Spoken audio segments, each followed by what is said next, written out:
హైదరాబాద్ లో భారీ వర్షాల నేపథ్యంలో జీహెచ్ఎంసీ ఎల్లో అలర్ట్ అయింది. మేయర్ గద్వాల్ విజయలక్ష్మి సిబ్బందిని అప్రమత్తం చేశారు. జోనల్ కమిషనర్ ఈవీడీఎం డైరెక్టర్ తో టెలికాన్ఫరెన్స్ నిర్వహించిన ఆమె నాళాల వద్ద ప్రమాద హెచ్చరికలు ఏర్పాటు చేయాలని ఆదేశించారు. ఈదురుగాలులతో చెట్లు విరిగే ప్రమాదం ఉందని ఈవీడీఎం సిబ్బంది అప్రమత్తంగా ఉండాలని సూచించారు. వాటర్ లాగింగ్ ప్రాంతాల్లో పరిస్థితిని ఎప్పటికప్పుడు పరిశీలించాలని అధికారులను ఆదేశించారు mayor Gadwal Vijayalakshmi.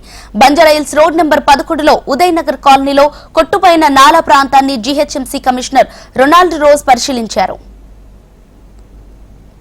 From Secunderabad, all teams are there in the field, ma'am, engineers including me, and at the same time, ఇక్కడ బానే పడుతున్నది. At the same time, మన హైయర్ టీమ్స్ కూడా నాలా పాయింట్స్, కల్వర్ట్స్ దగ్గర కూడా పెట్టడం జరిగింది, సార్. మేము monitoring closely, ma'am. For any such ఇస్తే వి బ్రష్ చేయకూడదు. యా, నాకు అదొక్కటే main problem for me is the yes.